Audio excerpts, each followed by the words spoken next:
പ്രിയപ്പെട്ട അധ്യക്ഷൻ ശ്രീ വിശ്വനാഥൻ നമ്പൂതിരി സാറ്, പ്രിയപ്പെട്ട ബഹുമാന്യ സ്നേഹിതൻ ശ്രീ പോൾ മണലിൽ, ഇവിടെ വേദിയിലും സദസ്സിലുമുള്ള എല്ലാവരുടെയും പേര് പറയാൻ എനിക്ക് ഒരു പ്രതിസന്ധി ഉള്ളതുകൊണ്ട് കുറച്ചു പേരുടെ പേര് പറയുമ്പോൾ മറ്റുള്ളവരുടെ പേര് പറഞ്ഞില്ലെങ്കിൽ അതൊരു അഭാഗ്യമുണ്ട്. അതുകൊണ്ട് എല്ലാവരുടെയും പേര് ബഹുമാനത്തോടെ ഞാൻ പറഞ്ഞതായി നിങ്ങളെല്ലാവരും മനസ്സാ അംഗീകരിക്കണമെന്ന് അഭ്യർത്ഥിച്ചുകൊണ്ട് ഞാൻ ഈ വിഷയത്തിലേക്ക് കടന്നു പോവുകയാണ്. സുകുമാർ അഴീക്കോട് സാറിൻ്റെ ഭാരതീയം എന്ന പ്രഭാഷണ പരമ്പരയെ മുൻനിർത്തി ഇവിടെ നടക്കുന്ന പ്രഭാഷണങ്ങളുടെ ഭാഗമായിട്ടാണ് ഈ 2 ദിവസത്തെ പ്രഭാഷണം സംഘടിപ്പിച്ചിട്ടുള്ളത്. സാറിനോട് കേരളീയ സമൂഹത്തിന് ഉണ്ടായിരുന്ന ഒരു ആദരവും അതിലെ പല ആശയങ്ങളെയും പിന്തുടരാനുള്ള മോഹവും ഉണ്ടായിട്ടുള്ള ഒരാളാണ് ഞാൻ. അതുകൊണ്ട് സാറിൻ്റെ ഓർമ്മയെ മുൻനിർത്തിയുള്ള ഈ പ്രഭാഷണ പരമ്പരയിൽ പങ്കുചേരുന്നതിനുള്ള അവസരം സന്തോഷപൂർവ്വം ഞാൻ സ്വീകരിക്കുകയാണ് ഉണ്ടായത്. രാമായണം തീർച്ചയായിട്ടും ഇവിടെ സൂചിപ്പിച്ചതുപോലെ രാമൻ കാട്ടിയ വഴിയാണ്. ആ വഴി നമ്മൾ സ്വാതന്ത്ര്യം എന്നത് ആണ് ലോകത്ത് നിർവചിക്കാൻ പ്രയാസമുള്ള ഒരു വാക്ക്. അതാണ് നമുക്ക് സ്വാതന്ത്ര്യമുണ്ട് എന്ന് പറഞ്ഞാൽ അതെന്താണ് എന്നത് നമുക്ക് മനസ്സിലാക്കി തരാൻ വലിയ തരത്തിൽ പരിശ്രമിച്ചാൽ അതിൻ്റെ ജനാധിപത്യ അംശങ്ങളെ നമ്മളിൽ നിക്ഷേപിക്കാൻ ശ്രമിച്ച ഒരു കാവ്യമാണ് രാമായണം. സത്യത്തിൽ ഈ ജനാധിപത്യപരമായ സ്വാതന്ത്ര്യം എന്താണെന്ന് നമുക്ക് അറിഞ്ഞുകൂടാ എന്നതാണ് ഇന്ന് ഇന്ത്യ നേരിടുന്ന വലിയൊരു പ്രശ്നം. ലോകത്തൊരുപക്ഷെ സ്കാൻഡിനേവിയൻ രാജ്യങ്ങളും നമ്മളും ഒക്കെ തമ്മിലുള്ള ഒരു വ്യത്യാസം ഈ സ്വാതന്ത്ര്യം ഉപയോഗിക്കുന്നതിലും അതിൻ്റെ ജനാധിപത്യ അംശം മനസ്സിലാക്കുന്നതിലുമുള്ള വ്യത്യാസം. അപ്പോൾ അതുകൊണ്ട് ഇന്ത്യയിലെ എല്ലാ മതങ്ങളും ജാതികളും രാഷ്ട്രീയ പ്രസ്ഥാനങ്ങളും സാംസ്കാരിക പ്രസ്ഥാനങ്ങളും എല്ലാ സംസ്ഥാനത്തെയും ജനങ്ങളും ഈ ജനാധിപത്യ സ്വാതന്ത്ര്യം അതിൻ്റെ വിശുദ്ധിയോടെ കാത്തു സൂക്ഷിക്കാൻ കഴിയുന്ന തരത്തിൽ വളരാൻ നമ്മുടെ അകത്ത് നമുക്ക് തന്നെ ആ ജനാധിപത്യം ശുദ്ധീകരിച്ചെടുത്ത ഒരു നിക്ഷേപം നടത്താൻ രാമായണം സഹായിക്കുന്നുണ്ടോ, രാമൻ സഹായിക്കുന്നുണ്ടോ എന്ന ചോദ്യത്തിന് എൻ്റെ ചില നിരീക്ഷണങ്ങളാണ് രാമായണത്തിൽ നിന്ന് ഞാൻ പറയുന്നത്. രാമൻ തീർച്ചയായിട്ടും നിങ്ങൾക്കറിയാം വാൽമീകിയുടെ ഒരു കഥാപാത്രമാണ്. വാൽമീകി ലോകത്തിൻ്റെ ആവശ്യപ്രകാരം, അത് ബ്രഹ്മാവ് പറഞ്ഞതാണെന്നും നാരദൻ കാണിച്ചതാണെന്നും ഇങ്ങനെയൊക്കെയുള്ള കഥകളുണ്ട്. അതെല്ലാ കഥകളിലും കൂട്ടിച്ചേർക്കപ്പെട്ടതോ അല്ലെങ്കിൽ അതിനെ വളർത്താൻ സഹായിക്കുന്നതുമായ ഒരുപാട് മിത്തുകൾ വന്ന് ചേരുന്നുണ്ട്. ഈ മിത്തുകളിലെല്ലാം ചരിത്രം മുത്തുകളായി നിക്ഷേപിച്ചിട്ടുണ്ട്. അത് കണ്ടെത്താനുള്ള ഉത്തരവാദിത്വമാണ് സത്യത്തിൽ ആധുനിക ഗവേഷകർക്കുള്ളത്. ഈ വാൽമീകിയും വ്യാസനും ചെയ്ത ഒരു വലിയ കാര്യം എന്താണെന്ന് വെച്ചാൽ അതിൻ്റെ സ്വാതന്ത്ര്യം നമുക്ക് തന്നു എന്നത്. ആ സ്വാതന്ത്ര്യം ഉപയോഗിക്കാൻ ഒരുപാട് പ്രതിസന്ധിയുള്ള കാലത്ത് നമുക്കൊരു ബാധ്യതയുണ്ട്. അപ്പം രാമൻ ലോകത്ത് വാൽമീകിയോട് നിർദ്ദേശിക്കപ്പെട്ടതുപോലെ ലോകത്തെ തെറ്റായ വഴിയിൽ നടക്കുന്ന മനുഷ്യന് ശരിയായ വഴി കാണിക്കാൻ ഒരാളെ മുൻനിർത്തി ഒരു കാവ്യം സൃഷ്ടിക്കുക എന്ന ആവശ്യപ്രകാരമാണ് വാൽമീകി അത് ചെയ്തത്. വാൽമീകി തന്നെ പൂർവ്വകാലത്ത് വലിയൊരു തെറ്റും കവിത എഴുതുന്ന കാലത്ത് നല്ലൊരു ശരിയുമായി മാറിയയാളാണ്. അപ്പോൾ അദ്ദേഹം ഈ പുറ്റിനകത്ത് നിന്ന് ഒരു കഥയുമായി പുറത്തു വന്നയാളാണ്. അതിനുള്ള കഥയിൽ, അതിനു മുമ്പുള്ള കഥയിൽ നിന്ന് വ്യത്യസ്തമായ ഒരു കഥയാണ് അദ്ദേഹം പറഞ്ഞത്. ഒരർത്ഥത്തിൽ അദ്ദേഹത്തിൻ്റെ പൂർവകാല കഥയാണ് രാവണൻ്റേത്. അദ്ദേഹത്തിൻ്റെ പുറ്റിൽ നിന്ന് ഇറങ്ങി വന്നതിന് ശേഷമുള്ള കഥയാണ് രാമൻ്റേത്. അദ്ദേഹം തന്നെയാണ് രണ്ടും ഒരർത്ഥത്തിൽ. രാവണനും രാമനും വാൽമീകിയിലുണ്ട്. അപ്പം അങ്ങനെ ഒരു കഥ അദ്ദേഹം പറയുമ്പോൾ ഒരു നായക സങ്കല്പമുണ്ട്. ലോകത്തിലെ വലിയൊരു പ്രത്യേകത എന്താണെന്ന് വെച്ചാൽ ഈ കഥയുടെ ആദ്യ രൂപം വാൽമീകി പറഞ്ഞതിന് ശേഷം ലോകത്തിൽ ഇതുവരെയുള്ള കഥകൾക്കൊന്നും അതിനെ അതിലംഘിക്കാൻ കഴിഞ്ഞിട്ടില്ല. എല്ലാ കഥയിലും ഒരു നായകനുണ്ടാവും, ഒരു വില്ലനുണ്ടാവും, ഒരു നായിക ഉണ്ടാവും, ഒരു തട്ടിക്കൊണ്ട് പോകലും, ഇത് പലതും ഉണ്ടാവും. നമ്മൾ ഈ കഥകളാണ് കേൾക്കുന്നത്. ഇപ്പം ഈ സിനിമയിലെ ഹേമ കമ്മിറ്റി റിപ്പോർട്ടുമൊക്കെ നമ്മൾ ഇപ്പം ഇങ്ങനെ എല്ലാ ദിവസവും കേൾക്കുന്നത് എന്താണെന്ന് വെച്ചാൽ ഇതെല്ലാം ഉള്ളത് കൊണ്ടാണ്. ഇതെല്ലാം ഉണ്ടെങ്കിൽ ഈ കേൾക്കും. അപ്പം അതാണ് കഥ. അത് മലയാള സിനിമയാണെങ്കിലും നാടകമാണെങ്കിലും കഥയാണെങ്കിലും തമിഴാണെങ്കിലും എല്ലാത്തിനും ഉള്ളത് ഇതാണ്.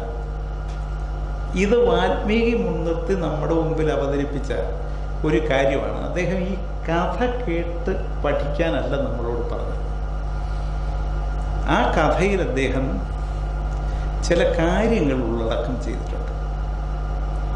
ആ കാര്യങ്ങൾ നമ്മുടെ ജീവിതത്തിൽ പ്രതിസന്ധി വരുമ്പോൾ നമുക്ക് എങ്ങനെ ഉപയോഗിക്കാമെന്നാണ് നമ്മൾ കണ്ടെത്തേണ്ടത്. അതിലെ പൊതു സ്വഭാവങ്ങളാണ്. രാമൻ ഒരു സ്വഭാവമാണ്, രാവണൻ ഒരു സ്വഭാവമാണ്, സീത ഒരു ആശയമാണ്. ഇങ്ങനെയൊക്കെ കുറച്ചു പേരെ അവതരിപ്പിച്ചത് ഇതെല്ലാ കാലത്തും ഉള്ളതാണ്. നമ്മുടെ വേഷത്തിലും പേരിലും വീടിൻ്റെ സ്വഭാവത്തിലും ഒക്കെ മാറ്റം ഉണ്ടാവാം. പക്ഷെ നമ്മുടെ സ്വഭാവങ്ങൾ എല്ലാ കാലത്തും ഒന്നായിരിക്കും. അത് മനുഷ്യനാണെങ്കിൽ മാറ്റാൻ പറ്റില്ല. കാരണം മനുഷ്യരിലത് അന്തർലീനമാണ്. അത് ആദി മനുഷ്യരിലും ആധുനിക മനുഷ്യരിലും ഉള്ളൊരു കാര്യമാണ്. അപ്പോൾ ആ രാമൻ ഈ വാൽമീകിയുടെ കഥാപാത്രങ്ങളൊക്കെ ശ്രദ്ധിച്ചാൽ അറിയാം, രാമൻ സത്യത്തിൽ ദശരഥപുത്രനല്ല, ഭരതനും അങ്ങനെയല്ല. ആ കാലത്ത് ഇങ്ങനെ ഒരു പുത്രനെ കൊടുത്തു, ആ പുത്രൻ്റെ മുകളിൽ അങ്ങനെയല്ല. ഇത് വ്യാസൻ പിന്നെ മഹാഭാരതത്തിലും ഇങ്ങനെ ചിലത്, അതായത് ഒരു കാലത്ത് നിലനിന്ന ആചാരാനുഷ്ഠാനങ്ങൾ ആ കാലത്തെ ജീവിതത്തെ വല്ലാതെ സ്വാധീനിച്ചിട്ടുണ്ട്. അത് ഏത് കാലത്തും അങ്ങനെയാണ്.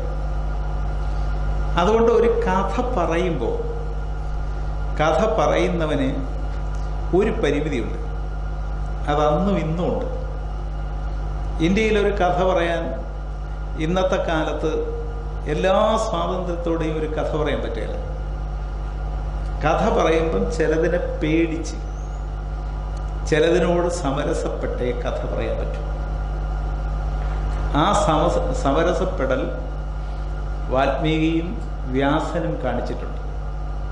പക്ഷെ അത് കാണിക്കുമ്പോൾ തന്നെ അതിനകത്തവർ ഭാവിയിൽ ആരെങ്കിലും തങ്ങളുടെ കഥ അന്വേഷിച്ച് ചെല്ലുമ്പോൾ ആ കഥയ്ക്കകത്ത് തങ്ങൾ പൊതിഞ്ഞു സൂക്ഷിച്ചിട്ടുള്ള കാര്യങ്ങൾ കണ്ടെത്തണമെന്ന് അന്നേ അവർ കരുതിയിട്ടുണ്ട്. അത് രാമായണത്തിലും ഭാരതത്തിലും നിക്ഷേപിച്ചിട്ടുണ്ട്. രാമായണത്തിൽ നമുക്കറിയാം, രാമൻ ദശരഥപുത്രനാണ്.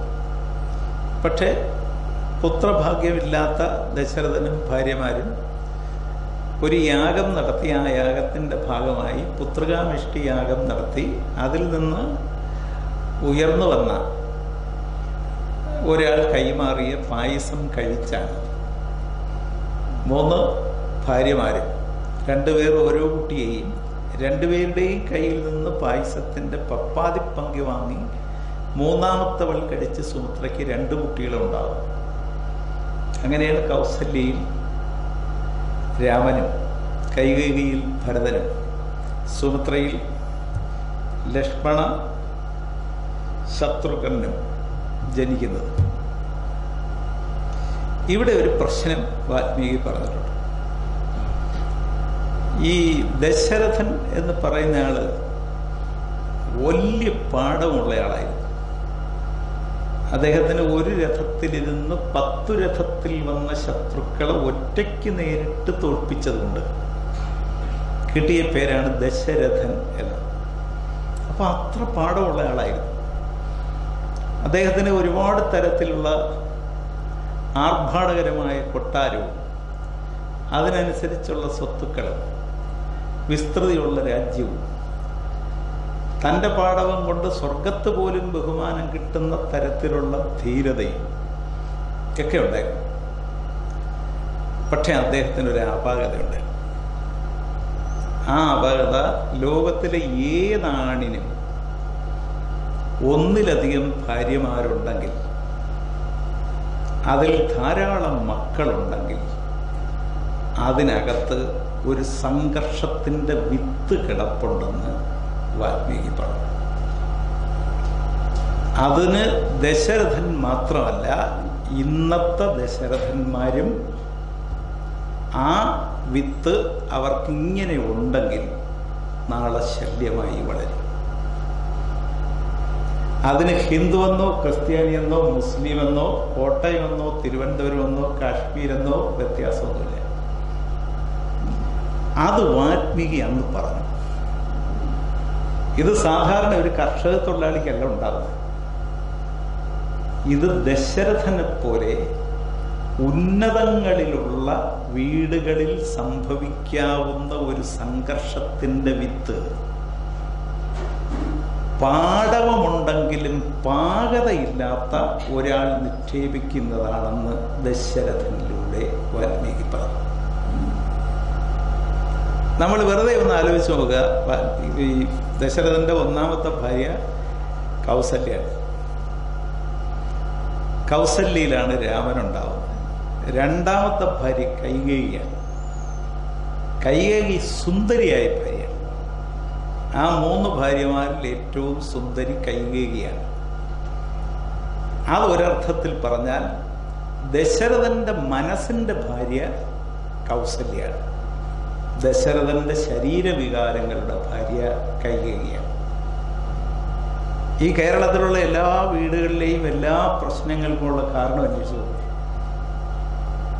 മനസ്സിന്റെ ഭാര്യയും ശരീരത്തിന്റെ ഭാര്യയും ഉണ്ടെങ്കിൽ അത് ദുരന്തപൂർണമായ ഒരു മരണത്തിന് അയാൾ ഇടയാക്കുന്ന യാത്രയുടെ ആരംഭമാണ്. എത്ര മനോഹരമായിട്ടാണ് വാൽമീകി ഇത് പറഞ്ഞിരിക്കുന്നത്. അങ്ങനെ പറയാൻ ഒരു ഋഷിക്ക് കഴിയും. ഈ ഋഷിമാരുടെ പ്രത്യേകത എന്താണെന്ന് വെച്ചാൽ, എഴുത്തിനവർ ഇരിക്കുന്നത് മിക്കവാറും നാട്ടിലോ നഗരത്തിലോ ആയിരിക്കില്ല, കാട്ടിലെ അവരുടെ ആശ്രമത്തിലാണ്. ഇന്നത്തെ സാഹിത്യകാരന്മാർ നേരിടുന്ന ഒരു പ്രശ്നം, നാട്ടിലിരുന്നുകൊണ്ട് നാട്ടിൻ്റെ കഥ പറയണം. പക്ഷെ അന്നത്തെ ഋഷീശ്വരന്മാരായ എഴുത്തുകാർ നാട്ടിൻ്റെ കഥ പറഞ്ഞത് കാട്ടിലിരുന്നുകൊണ്ട്. നാട്ടിൻ്റെ കഥ കാട്ടിലിരുന്ന് പറയുമ്പോൾ ഒരുമാതിരി നിഷ്പക്ഷമായി പറയാം. പിന്നെ അവർ ഋഷിമാരായതുകൊണ്ട് പൊതിഞ്ഞ് പറയാം. ആദ്യ വായനയ്ക്ക് രാജാവിന് പോലും മനസ്സിലാകാത്ത തരത്തിൽ അകത്ത് കാര്യങ്ങൾ അടച്ച് സൂക്ഷിക്കും. അങ്ങനെയാണ് ദശരഥന്റെ കഥ പറഞ്ഞത്. ദശരഥൻ ഒരുപാട് പ്രതിഭയുള്ള ആളാണ്. പക്ഷെ ഒരുപാട് പ്രതിഭയുള്ള ആളുകൾക്ക് ഒരുപാട് അപാകത ഉണ്ടാകും. ഇപ്പം നമ്മൾ ഈ വരുന്ന വാർത്തകളിൽ, ഈ സിനിമയിലൊക്കെ ഒരുപാട് പ്രതിഭയുള്ളവരുടെ അപാകതയാണ് ഇപ്പോൾ ചർച്ച ചെയ്യുന്നത്. അതായത് പ്രതിഭയുള്ളവർക്ക് അപാകത ഉണ്ടാവാനുള്ള സാധ്യത കൂടുതലാണ്. ദശരഥന് ഒരുപാട് പ്രതിഭയുണ്ടായിരുന്നു. ദശരഥന് കൗസല്യം മാത്രമാണ് ഉണ്ടായിരുന്നതെങ്കിൽ ഒരു തർക്കം ഉണ്ടാവില്ല. കൗസല്യയിൽ 4 മക്കളോ 8 മക്കളോ ഉണ്ടായിരുന്നെങ്കിലും ആ തർക്കമെല്ലാം ദശരഥന് പരിഹരിക്കാൻ പറ്റുമായിരുന്നു. പക്ഷെ 3 ഭാര്യമാരും അതിൽ 4 മക്കളും ഉണ്ടായാൽ കൊട്ടാരത്തിനകത്ത് അധികാരത്തിൻ്റെ കൈമാറ്റം നടക്കുമ്പോൾ ഒരു ഗൂഢാലോചന നടക്കും. അത് എവിടെ നടക്കും? ജനാധിപത്യ സംവിധാനത്തിൽ നടക്കും. അധികാര കൈമാറ്റത്തിനകത്ത് അത് നടക്കാതിരിക്കണമെങ്കിൽ ജനാധിപത്യത്തിനൊരു പാകതയുണ്ടാകും. ആ പാകതയ്ക്ക് ഒരു വേഗതയുണ്ടാകും. ഇതന്നുണ്ടായിരുന്നില്ല. അന്നുണ്ടായിരുന്നില്ല എന്ന് ഋഷിയായ കവി പറയുന്നത് എത്ര മനോഹരമായിട്ടാണ്. ദശരഥന് പോലും പരാതിയില്ലാത്തതുകൊണ്ടാണ് ഇത് പറയുന്നത്. അപ്പൊ അത് നമ്മളെയും ചില കുടുംബങ്ങളിൽ, കുറച്ച് വസ്തുവൊക്കെയുള്ള കുടുംബങ്ങളിൽ ഈ ഓഹരി വെക്കുമ്പോഴൊക്കെ ചിലപ്പോൾ തർക്കം നടക്കുന്നുണ്ട്. തിരുവനന്തപുരത്തൊക്കെ പണ്ടൊരു കൊലപാതകം, ഒരു കൊലയല്ല, ഒരു കുടുംബത്തിലെ മൊത്തം പേരെയും കൊന്നുകളഞ്ഞത് ഈ പ്രശ്നത്തിൻ്റെ പേരിലാണ്. അതുകൊണ്ട് അപാകതയില്ലാതെ എല്ലാ പ്രതിഭയും പാകതയോടെ ജനാധിപത്യപരമായി പെരുമാറാൻ കഴിയണമെന്ന് ദശരഥന്റെ കഥ പറഞ്ഞ് ഋഷി നമ്മളോട് ആവശ്യപ്പെടുകയാണ്. അതായത് നമ്മൾ ദശരഥന്മാരാവാൻ പാടില്ല. നമ്മൾ നമുക്ക് ഭാവിയിൽ മക്കൾക്കോ കുടുംബത്തിനോ ചുറ്റുപാടുകൾക്കോ ഒരു സംഘർഷം കൊടുക്കാവുന്ന തെറ്റുകൾ നമ്മൾ നമ്മുടെ ജീവിതത്തിൽ ആവിഷ്കരിക്കാനും കൊണ്ടു നടക്കാനും ശ്രമിക്കണം. ഇത് വാൽമീകിയുടെ ഒരു സന്ദേശമാണ്.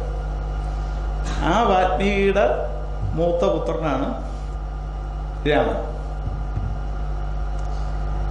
രാമൻ സ്വാഭാവികമായി വാൽമീകിയുടെ ദശരഥനെ പോലെ അല്ല.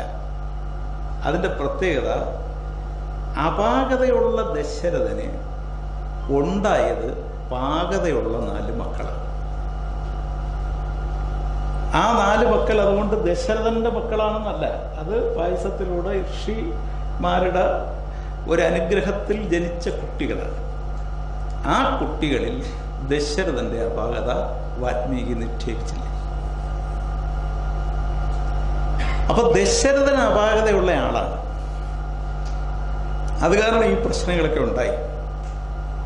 ദശരഥന്റെ ഭാര്യമാരും അപാകതയുള്ളവരാണ്. കൗസല്യ ആഗ്രഹിച്ചത് കൗസല്യയുടെ മകന് രാജ്യം കിട്ടണമെന്നാണ്. കൈകേയി ആഗ്രഹിച്ചത് കൈകേയിയുടെ മകന് രാജ്യം കിട്ടണമെന്നാണ്. സുമിത്രവന്റെ 3ാമത്തെ സ്ത്രീ ആയതുകൊണ്ടും മക്കൾ 2 ആയതുകൊണ്ടും 2 മക്കളെയും ഒരുപോലെ സ്നേഹിച്ചത് കൊണ്ടും അവർക്ക് അധികാരം കിട്ടണമെന്ന് സുമിത്ര ആഗ്രഹിച്ചില്ല. അതുകൊണ്ട് അതിലൊരാൾ രാമന് കൂട്ടായി, മറ്റേ ആൾ ഭരതന് കൂട്ടായി.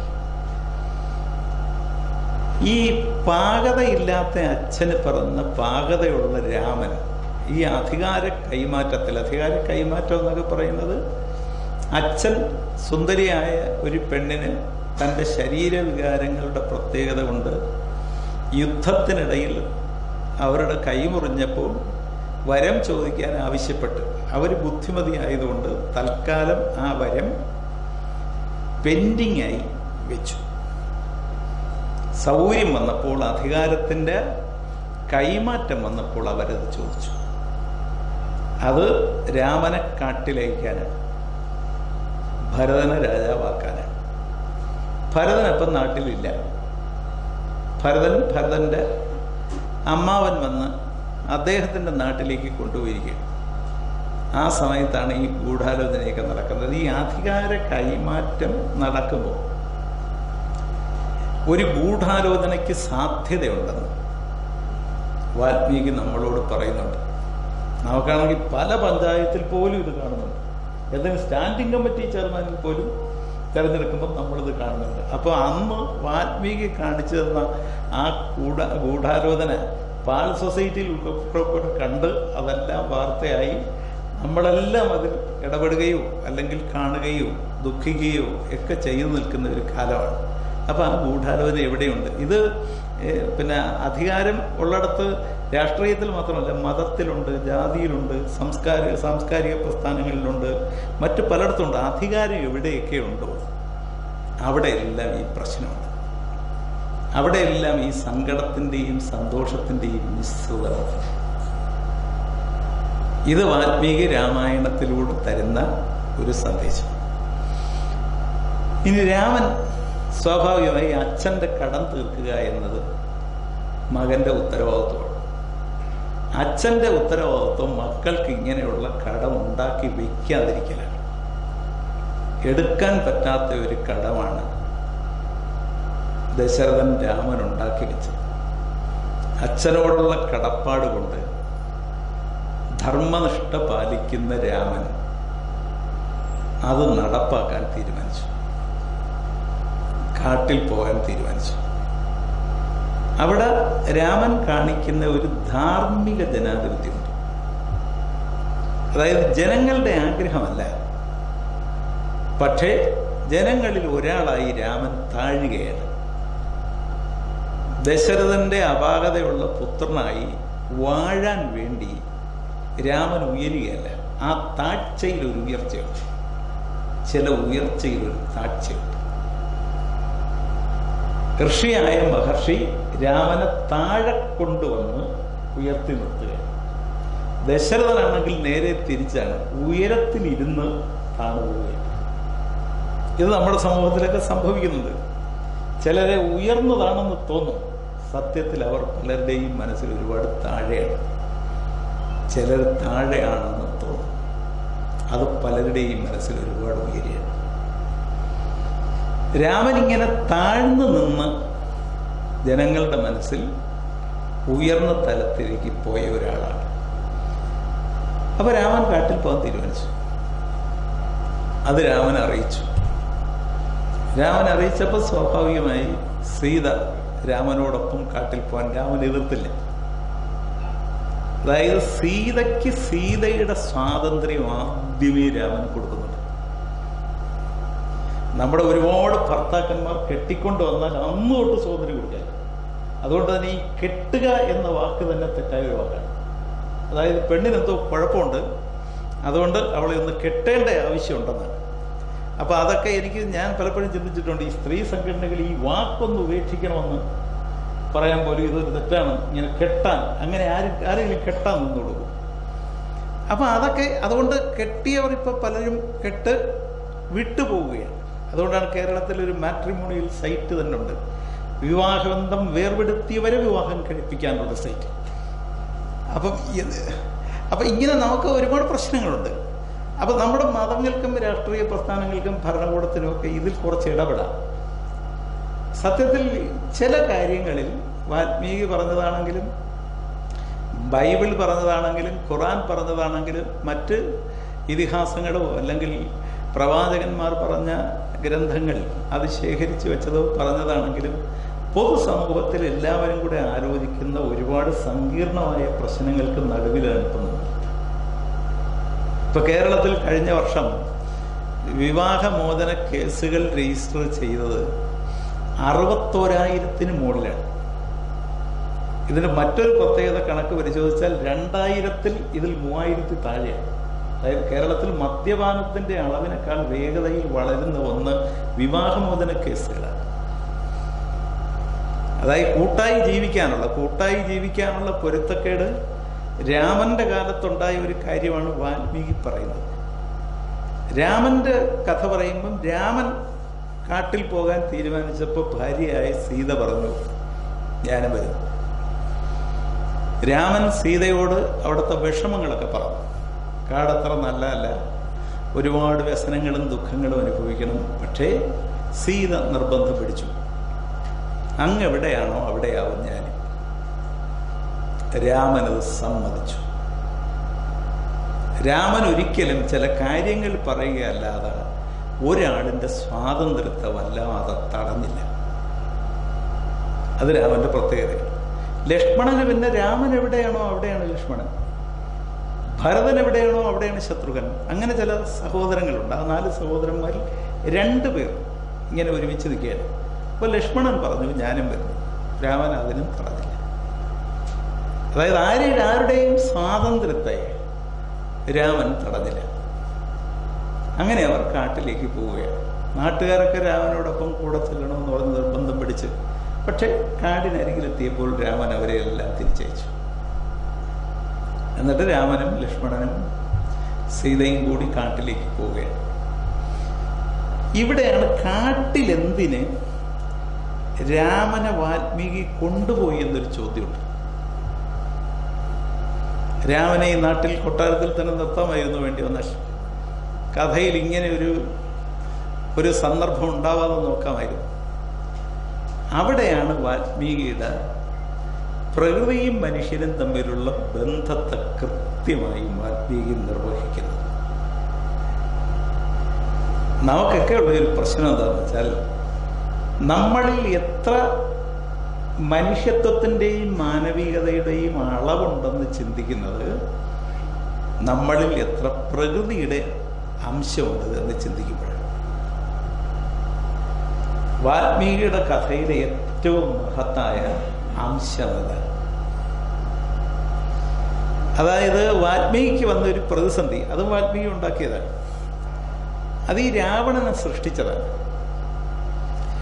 ഈ രാവണൻ ഒരു ഉന്നത കുലജാതനായ പുരോഹിതനായ അച്ഛന് ദാസിപ്പെണ്ണിലുണ്ടായ പുത്രനാണ്. ആ അച്ഛന് ഉന്നത കുലജാതയായ മറ്റൊരു മഹർഷിയുടെ മകളിലുണ്ടായ പുത്രനാണ് കുബേരൻ. ആ കുബേരൻ അച്ഛൻ്റെ പുത്രനാണ്. രാവണൻ അമ്മയുടെ പുത്രനാണ്. ഇന്ത്യയിൽ പണ്ട് കാലത്തും കേരളത്തിൽ തന്നെ ഒരുപാട് പ്രദേശമുണ്ടായിരുന്നു ഈ അമ്മമാർ വളർത്തുന്ന പുത്രന്മാർ. അതായത് അച്ഛന്മാർ വന്ന് കുട്ടികളെ ഉൽപ്പാദിപ്പിച്ച് പോയാൽ ആ അച്ഛനെ അച്ഛ എന്ന് വിളിക്കാനുള്ള ഭാഗ്യം കിട്ടാത്ത ഒരുപാട് മക്കൾ കേരളത്തിലുണ്ടായിരുന്നു. അങ്ങനെ ഒരു അച്ഛന് ദാസിയിൽ പിറന്ന 4 മക്കളിൽ മൂത്തവനാണ് രാവണൻ.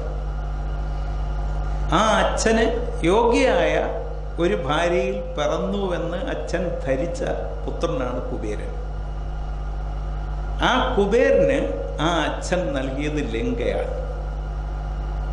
ലങ്ക കുബേരനുള്ളതാണ്. കുബേരൻ എന്ന് വെച്ചാൽ വിഷ്ണു അവിടുത്തെ ആളുകളെയൊക്കെ ഓടിച്ച് ലങ്ക കൈവശപ്പെടുത്തി അവിടെ ഒരു നഗരം ഉണ്ടാക്കി.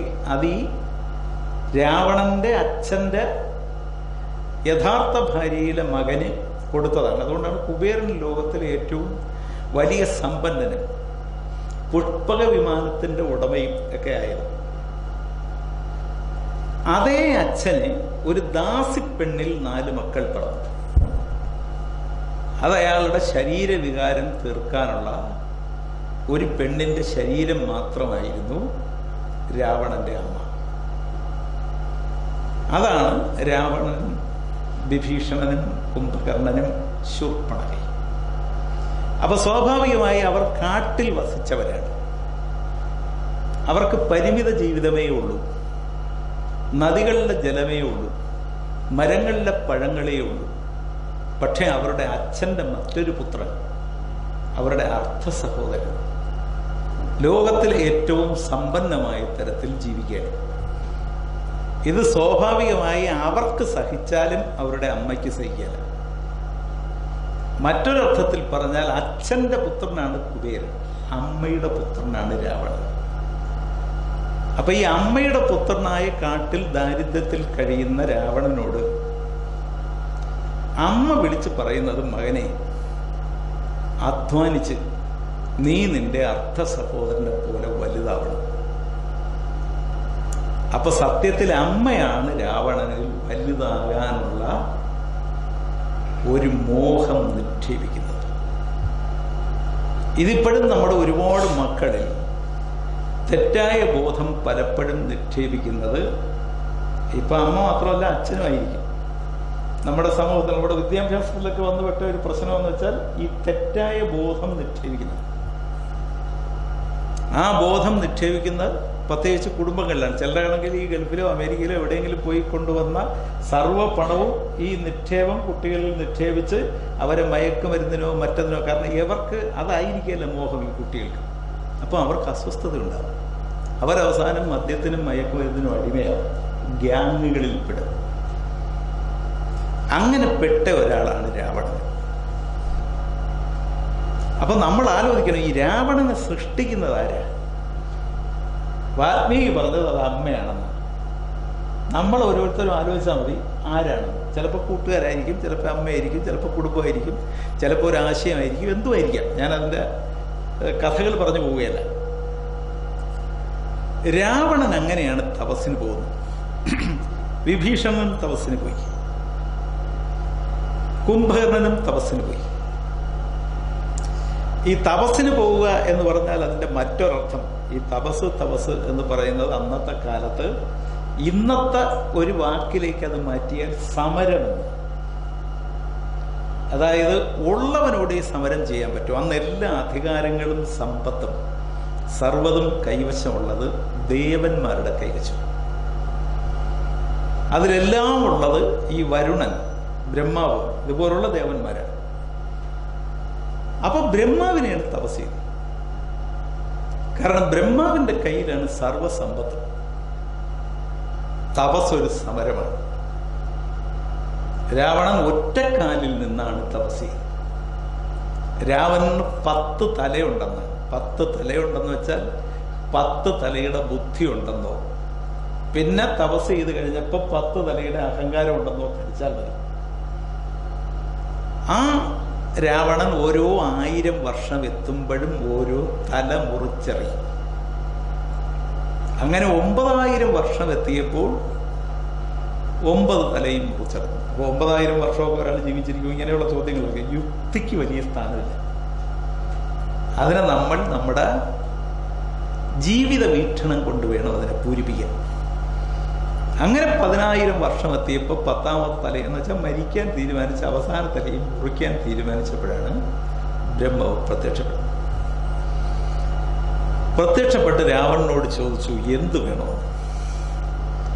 അവിടെയാണ് വാൽമീകി വലിയൊരു ഉത്തരം നമുക്ക് നൽകുന്നത്.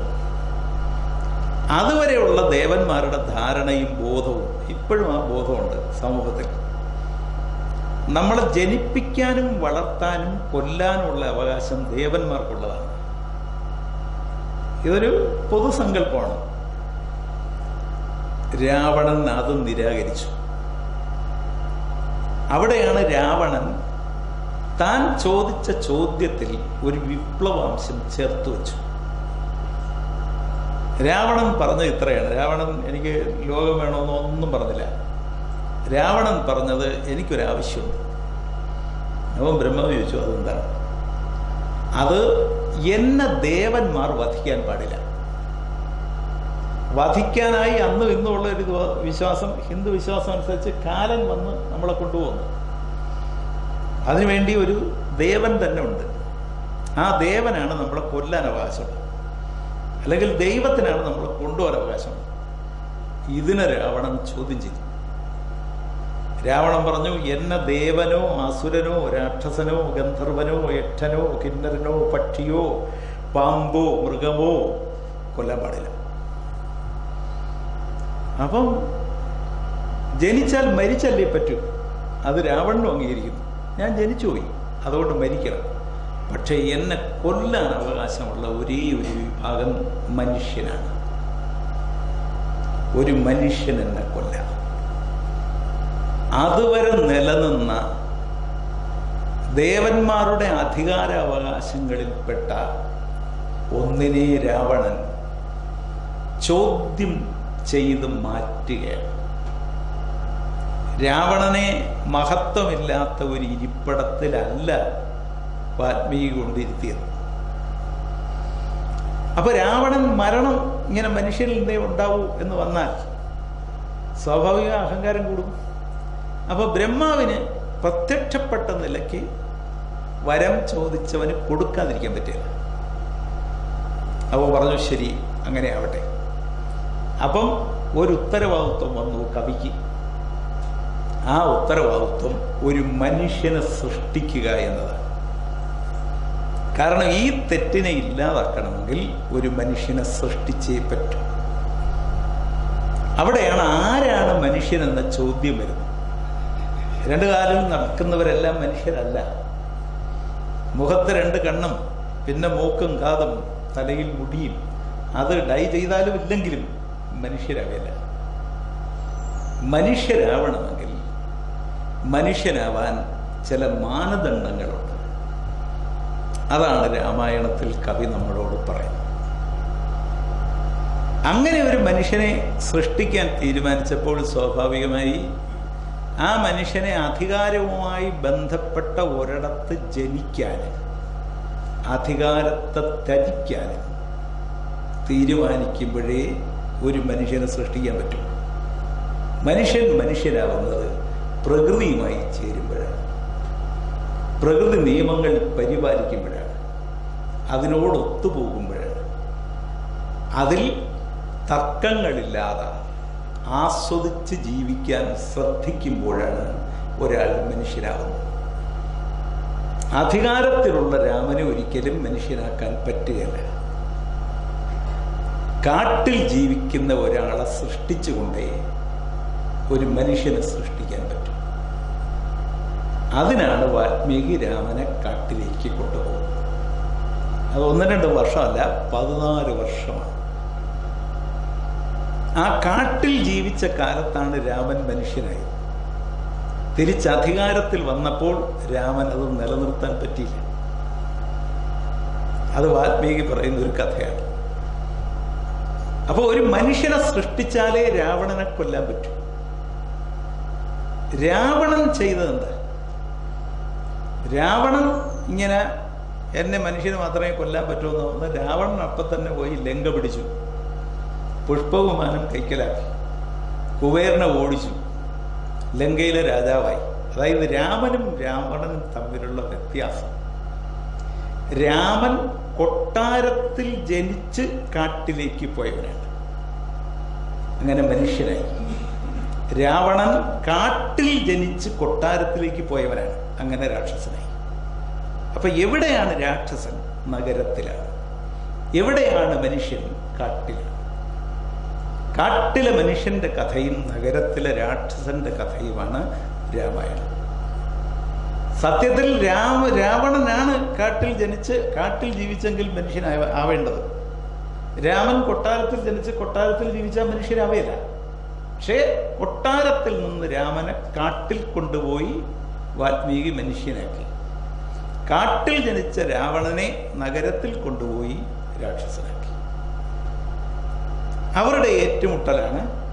അതായത് ഏറ്റുമുട്ടൽ എന്ന് പറയുന്നത് എപ്പോഴും കാടിൻ്റെയും നഗരത്തിൻ്റെയും ഏറ്റുമുട്ടലാണ്. അങ്ങനെ ഒരു ഏറ്റുമുട്ടലുള്ളൂ. അല്ല, നാടിനും നഗരത്തിനും ഒരു ഏറ്റുമുട്ടലില്ല. യഥാർത്ഥ ഏറ്റുമുട്ടൽ സമൂഹത്തിൽ നടക്കുന്നത് കാടിൻ്റെയും നഗരത്തിൻ്റെയും ഏറ്റുമുട്ടലാണ്. കാരണം കാടിനെ ഇല്ലാതാക്കുന്നത് നഗരമായിരിക്കും. കാടിനെ ഇല്ലാതാക്കിക്കൊണ്ടേ നഗരത്തിന് നിലനിൽക്കാൻ പറ്റും. അതിനെ ആധുനിക കാലത്ത് ഏറ്റവും മനോഹരമായി ആഴത്തിൽ മനസ്സിലാക്കിയ രാഷ്ട്രീയ നേതാവ് മഹാത്മാഗാന്ധിയാണ്. ആ കാര്യത്തിലാണ് മഹാത്മാഗാന്ധിക്ക് നെഹ്റുവിനോട് പോലും തർക്കമുണ്ടായത്. അപ്പൊ ഇത് അന്നേ വാൽമീകി പറഞ്ഞത് ആധുനിക കാലത്ത് രാമനെ മനസ്സിലാക്കി മഹാത്മാഗാന്ധി എന്ന് പറയുന്നതിനേക്കാൾ വാൽമീകിയെ മനസ്സിലാക്കി മഹാത്മാഗാന്ധി എന്ന് പറയുന്നതാണ് ശരി. അപ്പൊ രാമൻ കാട്ടിലേക്ക് വാൽമീകി കൊണ്ടുപോയി, സീത കൂടെ പോയി, ലക്ഷ്മണൻ കൂടെ പോയി. കാട്ടിൽ ചെന്നുള്ള സംഭവങ്ങളിലൊക്കെ ഒരുപാട് ഇപ്പം സിനിമയും പിന്നെ അതും ഇതൊക്കെ ഉള്ളതുകൊണ്ട് ആ കഥ ഞാൻ പറഞ്ഞു പോകില്ല, അതെല്ലാവർക്കും അറിയാം. കാട്ടിൽ വെച്ച് സംഭവിച്ചത് എന്താന്ന് വെച്ചാൽ, ഈ സീതയെ രാവണൻ തട്ടിക്കൊണ്ടുപോയി. സ്വാഭാവികമായി നഗരത്തിലുള്ള ഒരാൾ കാട്ടിലുള്ളതെല്ലാം തട്ടിക്കൊണ്ടുപോകും. അത് സ്വാഭാവികമാണ്. നഗരത്തിലുള്ള ഒരാൾക്ക് മാനവികത ഇല്ലാത്തത് കൊണ്ട് ആഡംബരപൂർവ്വം ജീവിക്കുന്നതിന് ആരുടെ മുതലും സ്വന്തം മുതലാക്കാൻ ഒരു മനസ്സിൻ്റെ വേദന ഉണ്ടാവില്ല. അതേപക്ഷെ കാട്ടിൽ ജീവിക്കുന്ന ഒരാൾ നഗരത്തിലുള്ള ഒരാളുടെ സ്വത്ത് പോലും, കാരണം സ്വത്ത് അവർ എടുത്താലും അവർക്ക് ബാങ്കില്ല, അവർക്ക് സൂക്ഷിക്കാൻ ഒരു ആഭരണം സൂക്ഷിക്കാനില്ല, അതുകൊണ്ട് അവർ മോഷ്ടിക്കില്ല. നഗരത്തിലുള്ളവർ രാക്ഷസ സ്വഭാവം കാണിക്കും. അതുകൊണ്ട് കാട്ടിലുള്ള ഏറ്റവും വിലപ്പെട്ടതിനെയും അവർ തട്ടിക്കൊണ്ടുപോകും. കാട്ടിൽ ആ കാലത്ത് ഏറ്റവും വിലപ്പെട്ടത് സീതയാണ്. സീതയെ രാവണൻ തട്ടിക്കൊണ്ടുപോയി. രാവണന്റെ സഹോദരി ശൂർപ്പണഖ രാക്ഷസിയാണ്. രാമനെ തട്ടിക്കൊണ്ടുപോകാൻ മോഹിച്ചു. പക്ഷേ ലക്ഷ്മണൻ തടഞ്ഞു. അതായത് ഈ നഗരത്തിലെ ആണായാലും പെണ്ണായാലും കാട്ടിലുള്ള നല്ലതിനെ തട്ടിക്കൊണ്ടുപോകാൻ മോഹിക്കും. അങ്ങനെ മോഹിച്ചാൽ കാടിന് നഗരത്തോട് ഏറ്റുമുട്ടേണ്ടി വരും. അവിടെയാണ് മനുഷ്യനായ രാമന്റെ റോള് കൃത്യമായി വാൽമീകി പറയും. അതിനിടയിൽ ഒരുപാട് സംഭവങ്ങൾ ഉണ്ടാകുന്നുണ്ട്. ജടായു എന്ന പക്ഷി, മറ്റേ സമ്പാദി എന്ന അതിൻ്റെ പിന്നെ സഹോദരനായ പക്ഷി, ഇങ്ങനെ ഒരുപാട് കാര്യങ്ങൾ. ഞാനതൊന്നും കഥ പറഞ്ഞു പോവുകയില്ല. അപ്പൊ ഈ കാട്ടിൽ ജീവിക്കുന്ന രാമന്റെ ഭാര്യയായ ഒരു സുന്ദരിയെ തട്ടിക്കൊണ്ടുപോയി രാവണന്റെ സഹോദരി ആ സീതയുടെ ഭർത്താവായ രാമനെ മോഹിച്ച് ലക്ഷ്മണനെയും സമീപിച്ച് ലക്ഷ്മണനും എതിര് പറഞ്ഞ് സീതയെ കയറിപ്പിടിച്ച് ലക്ഷ്മണൻ ആയുധമെടുത്ത് ഒരു അതിക്രമം ശൂർപ്പണയ്ക്ക് പുറത്തു നടത്തി. ഈ കാട്ടിലുള്ള ഒരു പെണ്ണിനെ തട്ടിക്കൊണ്ടുപോയാൽ, പെണ്ണൊന്നും അല്ലാതൊരു പ്രതീകമാണ്, അത് നഗരമാണ്, നഗരമേ തട്ടിക്കൊണ്ട് പോകും. പുഷ്പവിമാനത്തിൽ തന്നെ ആയിരിക്കും തട്ടിക്കൊണ്ടു പോകുന്നത്. അതായത് ഏറ്റവും ആധുനികമായ സങ്കേതങ്ങൾ ഉപയോഗിച്ചാണ് ഈ തട്ടിക്കൊണ്ടുപോകൽ നടത്തുന്നത്. വീണ്ടെടുക്കുന്നത് ആര്? അവിടെയാണ് വാൽമീകി മഹത്തായ ഒരു ദർശനം മുന്നോട്ട് വയ്ക്കുന്നത്. ആ നഗരത്തെ തോൽപ്പിച്ച് കാട്ടിൽ നിന്ന് തട്ടിക്കൊണ്ടുപോയതിനെ വീണ്ടെടുത്ത് യഥാർത്ഥ അവകാശിക്ക് നൽകാനുള്ള ഉത്തരവാദിത്വം കാട്ടിലെ ഏറ്റവും താഴെത്തട്ടിലെ മനുഷ്യനുള്ളതാണ്. ആ മനുഷ്യനെയാണ് വാനരന്മാരെന്ന് രാമായണത്തിലും വനനരന്മാരാണ് അവരെന്ന് ആധുനിക കാലത്തും നിരീക്ഷിക്കുന്നത്. സത്യത്തിൽ അവർ കുരങ്ങന്മാരല്ല. നമ്മളും പാവപ്പെട്ട മനുഷ്യരെ ഇപ്പൊ പറയുന്ന കുരങ്ങന്മാർ. അവനൊരു കുരങ്ങനല്ല. കുരങ്ങനെ പോലെ നിഷ്കളങ്കരാണ് അവർ. വനനരന്മാരാണ്, വനനാരികളും. അവർക്കാണ് ഈ നഗരത്തെ തോൽപ്പിക്കാൻ അവകാശമുള്ളത്, യുദ്ധം ചെയ്യാൻ അവകാശമുള്ളത്. രാമൻ ചെയ്ത മഹത്തായ കാര്യം, രാമൻ രാജകുമാരനാണ്, ലക്ഷ്മണൻ രാജകുമാരനാണ്. വേണമെങ്കിൽ അയോധ്യയുടെ സഹായം തേടാൻ രാമൻ, അല്ലെങ്കിൽ ജനകരാജ്യത്തിൻ്റെ, അല്ലെങ്കിൽ രാമൻ അറിയാവുന്ന രാജ്യങ്ങളുടെ സഹായം തേടാം. പക്ഷേ രാമൻ ആരുടെയും സഹായം തേടിയില്ല. രാമൻ രാവണനെ തോൽപ്പിക്കാൻ രൂപീകരിച്ചത് ഈ വനനരന്മാരെ കൂട്ടിയോജിപ്പിച്ച് പരിശീലനം കൊടുത്ത് കാട്ടിൽ നിന്ന് തന്നെ കല്ലും കമ്പും ആയുധമാക്കിയ ഒരു സൈന്യമാണ്. അതാണ് സീതയെ വീണ്ടെടുക്കുന്നത്. ഒരാധുനിക പട്ടാളക്കാരുടെയും സഹായമില്ല. എപ്പോഴും തീരുമാനിക്കണം, എപ്പോഴും. അതായത് അവസാന യുദ്ധം നടക്കുന്നത് നഗരത്തിലെ ആധുനികരും കാട്ടിലെ മനുഷ്യർ എന്ന് പറഞ്ഞാൽ പ്രകൃതിയും തമ്മിലായിരിക്കും. ലോകത്തിൽ എവിടെയും അതായിരിക്കും.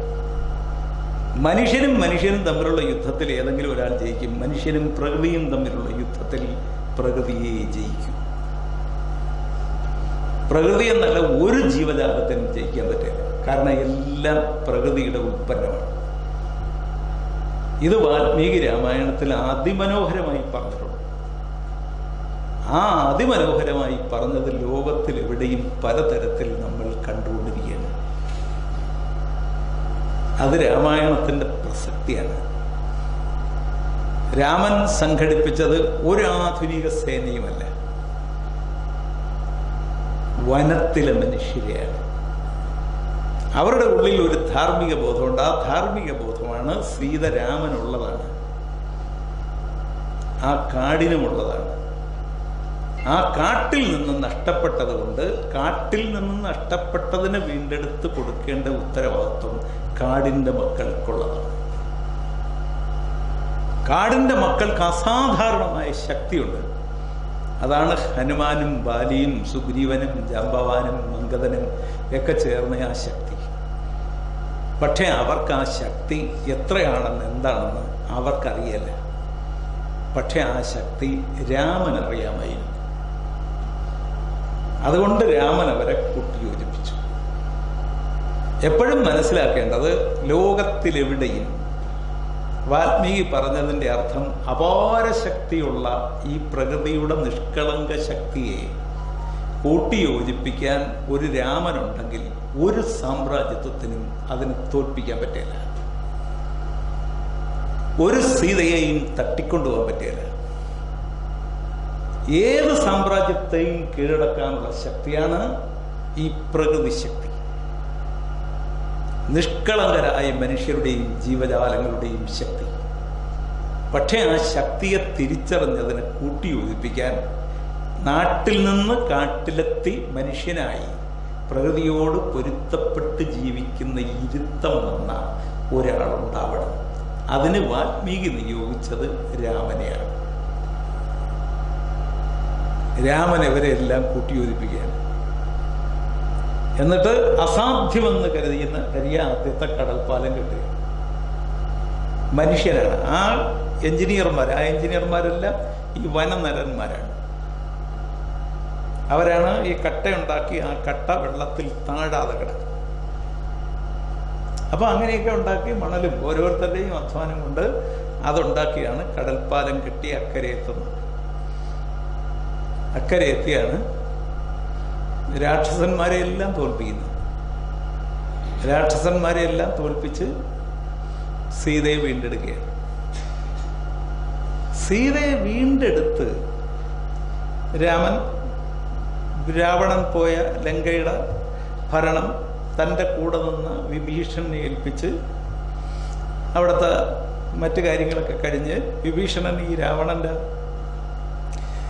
രാജാവായ അദ്ദേഹത്തിൻ്റെ സംസ്കാര ചടങ്ങുകൾ നടത്താൻ വിസമ്മതിച്ചു. അവിടെ രാമൻ പറയുന്നുണ്ട്, അയാൾ രാജാവായിരുന്നു, അയാളെ കൊണ്ട് ചെയ്ത എല്ലാ തെറ്റുകൾക്കും ഉത്തരവാദി ഈ നഗര സ്വഭാവമാണ്, ഈ നഗരത്തിൻ്റെ രാക്ഷസ സ്വഭാവമാണ്. അയാൾ തെറ്റുകാരനല്ല. അതുകൊണ്ട് അയാളുടെ ശരീരം ഒരു രാജാവിന് ചേർന്ന തരത്തിലുള്ള എല്ലാ ശവസംസ്കാര ചടങ്ങുകളും നടത്തി വേണം അത് ചെയ്യാനെന്ന് വിഭീഷണനോട് പറയുന്ന രാമനാണ്. അപ്പൊ സീതയും കൊണ്ട് രാമൻ തിരിച്ചു വരികയാണ്. അപ്പൊ രാമൻ പിന്നെ ഒന്ന് അധികാരത്തിലെത്തിയപ്പോൾ അതുവരെ രാമൻ തൻ്റെ സ്വാതന്ത്ര്യം പ്രകൃതിയുടെ സ്വാതന്ത്ര്യവുമായി പൊരുത്തപ്പെടുത്തി.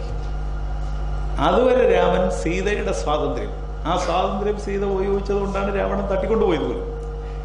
സ്വാതന്ത്ര്യത്തെ രാമൻ അംഗീകരിച്ചു. അതുവരെ ലക്ഷ്മണന്റെ സ്വാതന്ത്ര്യത്തെയും രാമൻ അംഗീകരിച്ചു. ഭരതൻ വന്ന് എനിക്കിതൊന്നും വേണ്ട, ചേട്ടൻ തന്നെ എടുക്കണമെന്ന് പറഞ്ഞപ്പോൾ ഭരതനെയും പറഞ്ഞു തിരുത്തി, ഇത് നമ്മുടെ രണ്ടുപേരെയും സ്വാതന്ത്ര്യമല്ല, അച്ഛൻ്റെ വാക്കാണ്, അത് ഞാൻ പാലിക്കുന്നത് പോലെ നീ പാലിക്കാനും ബാധ്യസ്ഥനാണ്. അതെല്ലാം ബോധ്യപ്പെടുത്തി രാമൻ. അവിടെയെല്ലാം രാമൻ്റെ അറിവ് കൊണ്ട് എല്ലാവരുടെയും സ്വാതന്ത്ര്യത്തെ തൃപ്തിപ്പെടുത്തുകയും ആ ജനാധിപത്യ സ്വാതന്ത്ര്യം അറിവിൻ്റെ ഒരു മേലങ്കി ഉടുപ്പിച്ചാണ് രാമൻ എല്ലാവരെയും തൃപ്തിപ്പെടുത്തുന്നതും അവരുടെ കർമ്മം നിർവഹിക്കാൻ വിടുന്നത്. പക്ഷെ തിരിച്ചു വന്നപ്പോൾ സ്വാഭാവികമായി ഭരതൻ രാമൻ അധികാരം ഏറ്റെടുക്കണമെന്ന് വല്ലാതെ നിർബന്ധിച്ചു. രാമൻ അധികാരിയായി, ജനങ്ങളും അത് ആഗ്രഹിച്ചു. അങ്ങനെ അയോധ്യയിലെ രാജാവായി. അയോധ്യയിലെ രാജാവായ രാമൻ സീതയുടെ ഭർത്താവിനേക്കാൾ ജനങ്ങളുടെ രാജാവായി. അവിടെയാണ് വലിയൊരു വൈരുദ്ധ്യം വരുന്നത്. കാട്ടിൽ വെച്ച് രാമന് ജനങ്ങൾ എന്ന് പറയുന്നത് പ്രകൃതിയായിരുന്നു, പ്രകൃതിയിൽ ജീവിക്കുന്ന മനുഷ്യരായിരുന്നു. അവിടെ രാമന്റെ ഏറ്റവും വലിയ സമ്പത്ത് സീതയാണ്. ആ സമ്പത്താണ് രാമന് നഷ്ടമായത്. അതുകൊണ്ട് രാമന്റെ ഉത്തരവാദിത്വം ആ സമ്പത്തിനെ വീണ്ടെടുക്കുകയാണ്. ആ വീണ്ടെടുക്കാൻ അവകാശമുള്ളത് ഈ കാട്ടിലെ ജനതയ്ക്കാണ്. രാമൻ അവരെ ലോകത്തെങ്ങുമില്ലാത്ത ഒരു യുദ്ധത്തിൽ എങ്ങനെയാണ് ജനത്തെ സംഘടിപ്പിച്ചത് അതുപോലെ സംഘടിപ്പിച്ചു. അതിനുശേഷം പിന്നെ ജനത്തെ സംഘടിപ്പിക്കാൻ ഒരുപക്ഷെ അതുപോലെ ലോകത്ത് താഴെത്തട്ടിലെ മനുഷ്യരിലേക്ക് ഇറങ്ങിയ ഒരു മനുഷ്യൻ മഹാത്മാഗാന്ധിയാണ്. ജനങ്ങളിലേക്ക് ഇറങ്ങി. അതുവരെ കോൺഗ്രസ് വലിയ കുടുംബങ്ങളിൽ ഇംഗ്ലീഷ് അറിയാവുന്ന, ഓക്സ്ഫോർഡിൽ പോയി പഠിച്ച, അല്ലെങ്കിൽ കേംബ്രിഡ്ജിൽ പഠിച്ച് തിരിച്ചു വന്ന് ഇവിടെ നിവേദനമൊക്കെ തയ്യാറാക്കി ഇംഗ്ലീഷ് സംസാരിക്കുന്നവരുടെ കൈവശം. മഹാത്മാഗാന്ധി പറഞ്ഞു അത് പോരാ, ജനങ്ങളാണ് അവകാശി. അദ്ദേഹം ജനങ്ങളിലേക്ക് ഇറങ്ങി. രാമൻ പക്ഷേ ജനങ്ങളെ കൊണ്ട് വിജയം നേടിയതുപോലെ മഹാത്മാഗാന്ധിക്ക് വിജയം നേടാൻ പറ്റിയില്ല. രാമൻ സീതയെയും കൊണ്ട് അയോധ്യയിൽ വന്ന് രാജാവായി. ആയപ്പോഴാണ് മറ്റൊരു രാമനെ നമ്മൾ കാണുന്നത്. അത് കാട്ടിലെ മനുഷ്യനായ രാമനല്ല, നാട്ടിലെ ആദർശശാലിയായ രാജാവായ രാമനാണ്. ആ ആദർശശാലിയായ രാജാവായ രാമന്റെ മുമ്പിലാണ് രാമനാണ് ഈ മഹാത്മാഗാന്ധി പറയുന്ന ക്ഷേമരാഷ്ട്ര സങ്കല്പമൊക്കെ കൊണ്ടുവരുന്നത്. പക്ഷെ രാമന്റെ ഏറ്റവും വലിയ സമ്പാദ്യമെന്ന് രാമൻ കരുതിയാണ്, രാമനെ തനിക്കുള്ളൂ എന്ന് സീത കരുതിയിരുന്നു. പക്ഷെ സീതയ്ക്ക് താനേ ഉള്ളൂ എന്ന് രാമന് കരുതാൻ പറ്റാത്ത ഒരവസ്ഥ രാജാവായപ്പോൾ ഉണ്ടായി. രാജാവായപ്പോൾ രാമന് പ്രധാനം രാജ്യമായി, സീത ഒരുപാട് പിറകിലായി. ആ രാജ്യത്തിലെ ഒരു പ്രജയാണ് ഇങ്ങനെ കള്ളുപിടിച്ച് വർത്തമാനം പറഞ്ഞപ്പം രാമന്റെ നാട്ടിലെ സുഖങ്ങൾ അന്വേഷിക്കാൻ പോയ ചാരനാട് രാമനോട് വന്ന് വിക്കിയൊക്കെ എല്ലാം പറഞ്ഞ കൂട്ടത്തിൽ പറയുന്നത് ഇങ്ങനെ രാമന്റെ ഭാര്യയിൽ അത്ര ശുദ്ധിയൊന്നുമല്ല എന്ന് പറയുന്നത് രാമന്റെ ഉള്ളിൽ അസ്വസ്ഥതയുണ്ടായി. അവിടെയാണ് ജനാധിപത്യത്തിന്റെ ഒരു പൂർണ്ണതയിലേക്ക് രാമൻ ഉയരുന്നത്, ഒരു മനുഷ്യന്റെ പൂർണ്ണതയിൽ നിന്ന് രാമൻ മാറുന്നത്. ഇതേത് അധികാരിയായ മനുഷ്യനും ഈ പ്രതിസന്ധി ഉണ്ടാവും. താൻ ഈ രാജ്യത്തിൻ്റെതാണോ, അതോ കുടുംബത്തിൻ്റെതാണോ, അതോ വേറെ ആർക്കെങ്കിലും ഉള്ളതാണോ എന്ന ചോദ്യം ഏത് അധികാരിക്കും ഉണ്ടാവും. രാമൻ അതിന് സങ്കടത്തോടൊരു ഉത്തരം പറഞ്ഞു. കള്ളു കുടിച്ച് പറഞ്ഞതാണെങ്കിലും ചെറിയ മനുഷ്യനാണെങ്കിലും തൻ്റെ ഭാര്യ സംശയത്തിൻ്റെ കരിപുരണ്ട് ആരുടെയെങ്കിലും മനസ്സിൽ നിൽക്കുന്നെങ്കിൽ താൻ തൻ്റെ ഭാര്യയുടെ ഭർത്താവായി, രാജാവായി, തൻ്റെ ഭാര്യ രാജ്ഞിയായി ഇരിക്കാൻ പാടില്ല. അത് രാമൻ നടപ്പാക്കി. അത് രാമായണത്തിലെ വലിയ സങ്കടമാണ്. ആ സീതയുടെ സങ്കടങ്ങളാണ് ഞാൻ നാളെ പറയുന്നത്. എന്താണ് സീത? പക്ഷെ രാമനത് നടപ്പാക്കി. ഇതാർക്കും സംഭവിക്കാം. ഗർഭിണിയായ സീതയാണ് രാമൻ കാട്ടിലേക്ക് അയച്ചത്. അതായത് രാമന്റെ കുഞ്ഞ് സീതയുടെ വയറ്റിലാണ്. ഒരർത്ഥത്തിൽ രാമനെ തന്നെയാണ് ഉപേക്ഷിക്കുന്നത്, സീതയെ ഉപേക്ഷിക്കുമ്പോൾ. പക്ഷേ രാമന് രാജ്യത്തിൻ്റെ ആദർശവാനായ രാജാവായേ പറ്റും. അങ്ങനെ ഉപേക്ഷിച്ചാണ് രാമന്റെ രാജ്യത്തെ സീതയുടെ മഹത്വത്തെക്കാൾ തൻ്റെ രാജ്യത്തിന് തൻ്റെ മനസ്സിൽ സ്ഥാനമുണ്ടെന്ന് ഉറപ്പിച്ചെടുക്കുന്നത്. നിങ്ങൾ ആലോചിച്ച് നോക്കുമ്പോൾ മഹാത്മാഗാന്ധി ഇതുപോലാണ് ജനങ്ങളെ സംഘടിപ്പിച്ച് പലതരത്തിൽ സമരം ചെയ്ത് നമ്മുടെ രാജ്യത്തിന് സ്വാതന്ത്ര്യം നേടിയത്. ഒരുപാട് വഴികളിലൂടെ, ഒരുപാട് സമരങ്ങളിലൂടെ ഉണ്ടായ എല്ലാം ചേർന്നാണ് ബ്രിട്ടീഷുകാരൻ അവസാനം രണ്ടാം ലോക മഹായുദ്ധം കൂടെ കഴിഞ്ഞപ്പോൾ ഇന്ത്യ വിടുന്നതാണ് നല്ലത് എന്ന് തോന്നി അവർ വിടാൻ തീരുമാനിച്ചത്. പക്ഷെ ഗാന്ധിയുടെ ഏറ്റവും വലിയ സങ്കടം ആ നേടിയ രാജ്യം ഒന്നായി നിന്നില്ല എന്നതാണ്, അത് രണ്ടായി എന്നതാണ്. മറ്റൊരർത്ഥത്തിൽ പറഞ്ഞാൽ രാമൻ അന്ന് എല്ലാം സഹിച്ച് സീതയെ നേടി. പക്ഷേ രാജാവായ രാമൻ സീതയെ ഉപേക്ഷിച്ചു. സീതയെ നേടാൻ രാമൻ ചെയ്ത യുദ്ധവും യുദ്ധസന്നാഹവും ത്യാഗങ്ങളും മരിച്ച മനുഷ്യരും നശിപ്പിച്ച ലങ്കയും രാമൻ പെട്ട പാടും ഒക്കെ കൂടെ ആലോചിച്ചാൽ എന്തു വന്നാലും രാജ്യം ഉപേക്ഷിച്ചാലും സീതയെ ഉപേക്ഷിക്കാൻ പാടില്ല. പക്ഷേ സീതയെ രാമൻ ഉപേക്ഷിച്ചു. അത് ജനങ്ങൾക്ക് വേണ്ടിയാണ്. അതിൽ ജനാധിപത്യത്തിന്റെ ഒരു അംശമുണ്ട്. ജനാധിപത്യം എന്ന് പറയുന്നത് ഭരിക്കുന്നവൻ ഒരിക്കലും ഉറങ്ങാൻ പറ്റുന്ന ഒന്നല്ല. തൻ്റെ രാജ്യത്തിലെ ജനങ്ങൾ ഉറങ്ങുമ്പോൾ ജനങ്ങളുടെ കാവലായി ഉറങ്ങാതിരിക്കുക എന്ന ഉത്തരവാദിത്വമാണ് ജനാധിപത്യത്തിലെ ഒരു ഉത്തരവാദിത്വം. അപ്പം രാമൻ എല്ലാം കൊടുത്തു നേടിയ, അസാധ്യമെന്ന് കരുതിയ കടൽ പോലും കടന്നു ചെന്ന് നേടിയ സീതയെ ഉപേക്ഷിക്കേണ്ടി വന്നു. മഹാത്മാഗാന്ധിയാണെങ്കിൽ തൻ്റെ ജീവിതം സമർപ്പിച്ച്, മഹാത്മാഗാന്ധിയുടെ പ്രത്യേകത 36-ാമത്തെ വയസ്സിൽ രാമൻ കാട്ടിൽ പോയപ്പോഴാണ് സീതയോട് പറഞ്ഞത്, നമുക്ക് ബ്രഹ്മചര്യം അനുഷ്ഠിക്കാം. നമ്മുടെ ജീവിതം ഒരു ശിക്ഷയാണ്, നമ്മൾ അതുകൊണ്ട് ഒരു സുഖവും എടുക്കരുത്. ഞാനും നീയും ബ്രഹ്മചാരിയാവണം, എന്നാലേ അച്ഛൻ്റെ ആത്മാവിന് മോക്ഷം കിട്ടും. നമ്മൾ കാട്ടിലെ ജലമേ കുടിക്കാവൂ, കാട്ടിലുള്ളതേ കഴിക്കാവൂ, പരിമിതമായി ജീവിക്കാവൂ, ബ്രഹ്മചാരിയായി നമ്മൾ കഴിയണം. അത് സീത അംഗീകരിച്ചു. മാത്രമല്ല, ഒരു ആരോഗ്യമുള്ള 2 സഹോദരന്മാർക്ക് ഒരു പെണ്ണ്, അത് ചേട്ടൻ്റെ പെണ്ണ്, അവിടെ ഒരാൾ ഒരു സുഖം അനുഭവിക്കുകയും മറ്റേ ആൾ അതനുഭവിക്കാതിരിക്കുകയും ചെയ്താൽ അവിടെ ഒരു അസമത്വമുണ്ട്. അതും രാമൻ അംഗീകരിച്ചില്ല. അതുകൊണ്ട് 3 പേരും ബ്രഹ്മചര്യത്തിൻ്റെ വഴിയിലൂടെ സഞ്ചരിക്കാൻ തീരുമാനിച്ചു. അങ്ങനെ നേടിയതാണ് സീതയെ.